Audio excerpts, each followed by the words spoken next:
Hi students! Today you are going to be using the line tool in Google Slides to show your math thinking. Your assignment is to partition this hexagon and to show me as many different ways that the hexagon could be partitioned. To use the line tool, you're going to come right up here where you see this line. Click. The first option is line. Go ahead and just click on that. Now you will see a plus sign. You're going to put that right where you want to draw your line. I'm going to put a line here.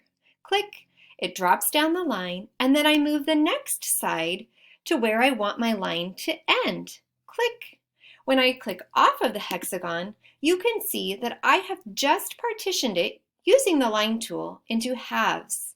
Now your assignment is to show me as many different ways that you can to partition this shape. Have fun!